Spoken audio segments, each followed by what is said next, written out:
Hello, Brovs. We're back with Trousered Apes by Duncan Williams. Sick literature in a sick society. And it is a rather sick society, isn't it, Brovs? Chapter 1 The Ape Observed. Caliban cast out Ariel, Ezra Pound, Hugh Selwyn Marlbury. In a foreword to his book, In Defense of Reason, Ivor Winters observes that professors of literature, who for the most part are genteel but mediocre men, can make but a poor defense of their profession, and thus the study of one of the most pervasive and powerful influences on human life is traduced and neglected. While largely agreeing, I do not believe that Professor Winters is being entirely fair to his colleagues. The implication that all other humanists and scientists are exceptional men, eminently capable of defending their professions, passionately aware of the influence and impact of their studies and discoveries upon contemporary life, is difficult to accept because there are comparatively few in any generation who are interested not merely in the humanities or sciences, but also in the fate of humanity itself. I would, however, agree that literature, in which I include the theater, is indeed both pervasive and powerful, and would add that most of us who teach it in colleges and universities are concerned to an alarming degree with trivia, as the scrutiny of recent articles in the learned journals of the United States and Europe would show. Literary research has shared the fates, Literary research has shared the fate of other disciplines and increasingly betrays an academic provincialism, the inevitable price of specialization. Marshall McLuhan's definition of a specialist is both provocative and pertinent, one who never makes small mistakes while moving towards the grand fallacy. This makes it difficult for us to withdraw and observe the direction in which literature and literary criticism are moving. Fortunately, there are exceptions, one of whom was the late C.S. Lewis, from whose book, The Abolition of Man, my somewhat esoteric title is taken. It is not without significance that Lewis wrote his book while at Oxford, a university which, in the words of a former Rhodes Scholar, provides the last true luxury, time. This is a luxury which fewer and fewer scholars now enjoy. I am referring not to time spent in serving on problem-shelving committees or in attending overcrowded academic conventions, but to an opportunity for thought and contemplation. Leisure, wrote Shaw, is the sphere of individual liberty. Labor is the sphere of slavery. Despite appearances, the academic community is being pressured in a variety of ways to involve itself in routine minutiae, which makes independent thought increasingly difficult. As a consequence, university teachers are in danger of an unthinking acceptance of prevailing ideas, a form of intellectual servitude.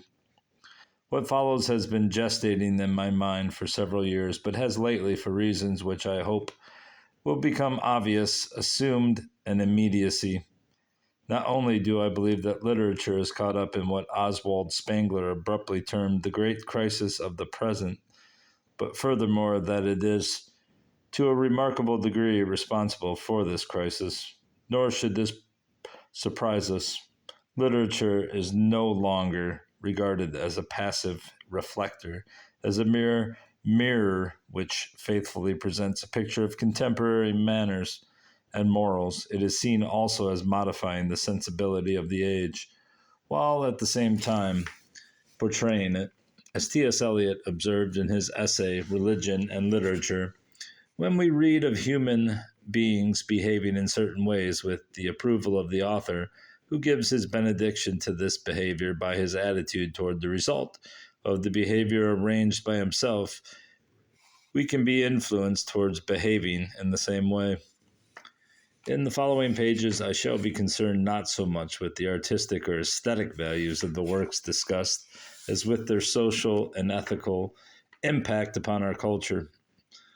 This approach has one or two major pitfalls. It is comparatively easy to look back on previous historical epics and note what Ortega Y, or I don't know how to say that, Ortega Y Gasset has called the amazingly compact unity which each presents through its various manifestations, and how identical the artistic and sociological trends are when viewed in this same perspective. When we turn to our own age, however, the vision becomes blurred. The trends seem to lack what that compact unity. Disparate forces appear to be at work. The complexities of modern life seem to preclude the possibility of any such clear view. I admit the difficulty, but do not regard it as insuperable. A number of logs floating on the surface of a river may point in apparently random directions. Some will point downstream, some horizontally to the banks, others at varying angles. The casual observer might regard them as being directionless pieces of timber, but a penetrating eye discerns that in spite of their divergent positions, they are all being borne in one direction by the current. At times they move with great rapidity. At others, the movement may be so slow as to be almost unobservable. This phenomenon has a parallel in the zeitgeist, that is, in the intellectual and moral tendencies of an age. Beneath the surface, there is a current, a predominating trend. The analogy may be carried a step further. It is when the river is flowing most swiftly that the logs responding to the strong current will exhibit the greatest uniformity of direction, and the majority will point downstream.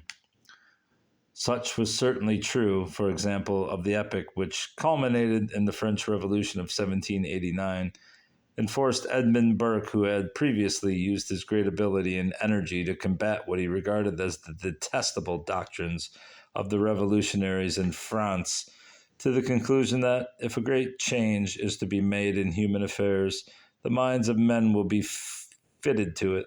The general opinions and feelings will draw that way. And then they who persist in opposing this mighty current in human affairs will appear rather to resist the decrees of Providence itself than the mere designs of men. It is this current, this trend in contemporary literature and society, which I am attempting to identify. And here lies another pitfall. Having defined what one believes to be this dominant trend, one must then recognize the danger of resembling Walter Shandy, who would twist and torture everything in nature to support his hypothesis. My success in guarding against this temptation, each reader will have to judge for himself. Let us first of all examine two passages written by English authors, both dealing with the domestic situation and both involving a conversation between husbands and wives. In the first, the couple are discussing the possibilities of marrying off their daughters. Mr. Bennet, how can you abuse your own children in such a way? You take delight in vexing me. You have no compassion on my poor nerves. You mistake me, my dear. I have a high respect for your nerves. They are my old friends. I have heard you mention them with consideration these 20 years at least. You do not know what I suffer. But I hope you will get over it and live to see many young men of 4,000 a year come into the neighborhood. It will be no use to us if 20 such should come, since you will not visit them. Depend upon it, my dear, that when there are 20, I will visit them all. In the second passage, the husband is analyzing his sexual relationship with his wife. Oh, my dear wife, you've got so much to learn. I only hope you learn it one day. If only something would happen to you and wake you out of your beauty sleep. If you could have a child and it would die, let it grow. Let a recognizable human face emerge from that little mass of India rubber and wrinkles. Please, if only I could watch you face that. I wonder if you might even become a recognizable human being yourself. But I doubt it. Do you know I have never known the great pleasure of lovemaking when I didn't desire it myself? Oh, it's not that she hasn't her own kind of passion. She has the passion of a python. She just devours me whole every time, as if I were some overlarge rabbit. That's me, the bulge around her navel, if you're wondering. What it is, it's me buried alive down there and going mad, smothered in that peaceful looking coil. Not a sound, not a flicker from her. She doesn't even rumble a little. You'd think that this indigestible mess would stir up some kind of tremor in those distended, overfed tripes. But not her. She'll go on sleeping and devouring until there's nothing left of me. The first extract is, of course, from the opening chapter of Pride and Prejudice by Jane Austen, whom David Cecil called the last exquisite blossom of the 18th century. He goes on to observe that for Jane Austen to be completely satisfactory as a human being, you need to be not only good and sensible, but also well-mannered and cultivated. It is, he concludes, a civilized philosophy for civilized people. The second extract is from Look Back in Anger by John Osborne, first performed in London in 1956 and heralded as the beginning of the new wave in the post-war British theater. The lines quoted are spoken by Jimmy Porter, the proletarian anti-hero of the play, to his socially superior wife, Allison, and to his good-natured friend Cliff.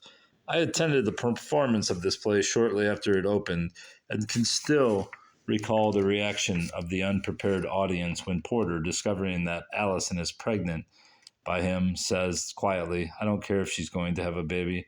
I don't care if it has two heads."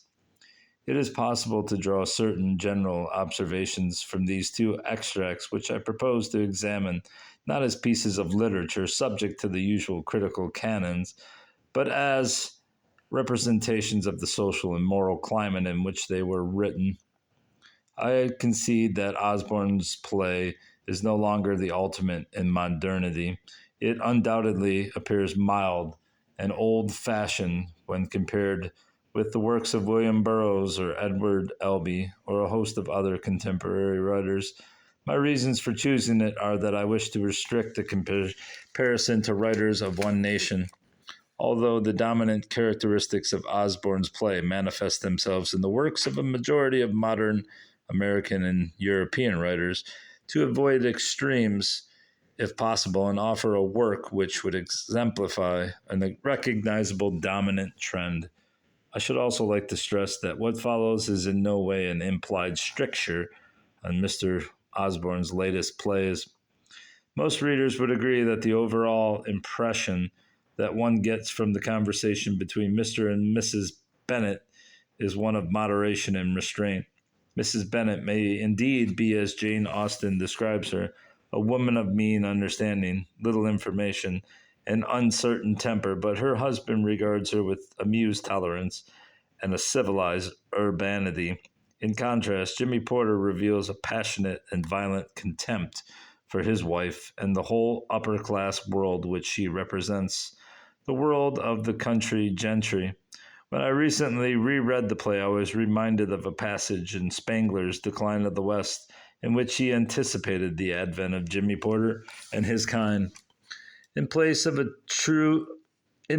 type true people born of and grown on the soil, there is a new sort of nomad cohering unstably in fluid masses, the parasitical city dweller, traditionless, utterly matter-of-fact, religionless, clever, unfruitful, deeply contemptuous of the countryman, and especially that highest form of countryman, the country gentleman. In addition to the contempt Porter exhibits towards his wife, a contempt expressed at the title of the as the title of the play suggests, in violent, angry outbursts, there is an animalism quite obviously present in the excerpt.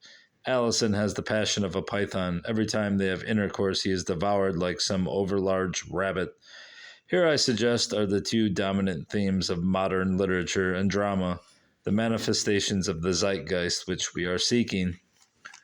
This conjunction of violence and animalism is found to a greater or lesser degree in almost every recent bestseller or theatrical success, from Edward Albee's Who's Afraid of Virginia Woolf to Truman Capote's In Cold Blood, from Peter Weiss's Marat Sade to John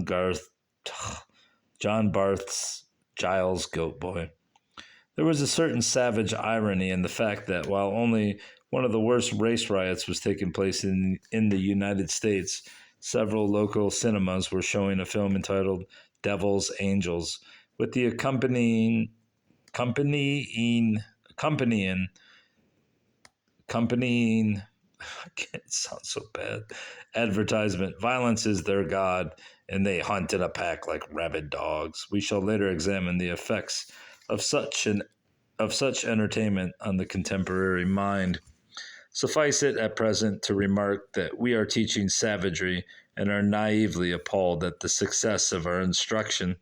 It is perhaps more than coincidental that when Martin Luther King was assassinated, Bonnie and Clyde, a film glorifying two perverted killers, was among those nominated for an Academy Award. As Pamela Hansford Johnson has warned in her powerful book on Iniquity, the flood of sadistic pornography, which is making the Western world look so hideous, is conducive to a madness of our whole society.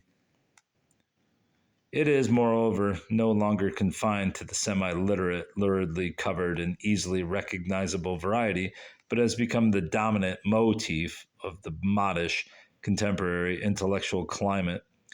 This anti-civilizing trend has been remarked upon by a number of critics and writers.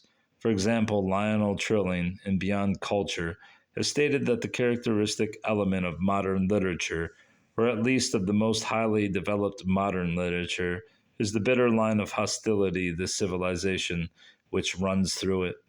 While the novelist Norman Mailer openly acknowledges that whether the life is criminal or not, the decision is to encourage the psychopath in oneself.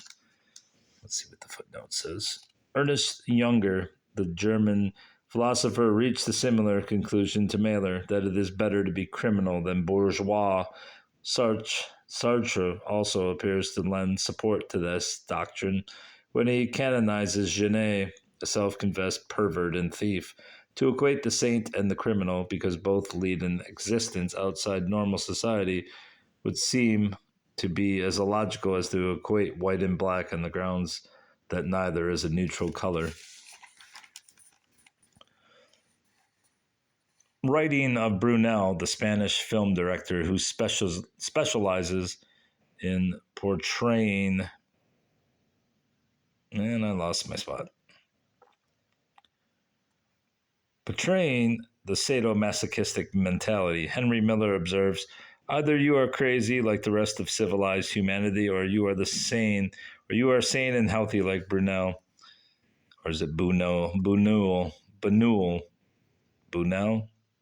Isn't that Salvador Dali's bro that they made the movie with? Bunio? I'll just say Bunio. And if you are sane and healthy, you are an anarchist and throw bombs. Few, however, seem to recognize in this trend anything more than a purely literary or artistic phenomenon. It appears to be forgotten or ignored that literature and the arts in general are very real, formative, social forces molding the face of the age, while at the same time portraying it. Returning to Osborne's play, it would be foolish to assert that Jimmy Porter embodies either of the two qualities, violence and animalism, to any advanced extent, or that Look Back in Anger is an example of sadistic pornography. At the same time, Porter is useful in that he is a recognizable modern literary and social phenomenon. His descendants are visible nightly on countless millions of television screens. They can be seen parading their arrogant primitivism on the stage, appearing with calculable regularity in the pages of currently fashionable fiction. He himself epitomizes the trousered ape of my title, and as such merits attention. To observe him is unavoidable. To understand him requires that we look into the past to trace his genesis, to assess his importance and effectiveness. In sociological as well as literary terms, it is necessary to speculate upon the nature and destiny of man. What follows is an attempt to encompass these objectives. And we are done with chapter 1, and next time we will be on to Man and Brute. Goodbye, Rob. Goodbye. Get in there.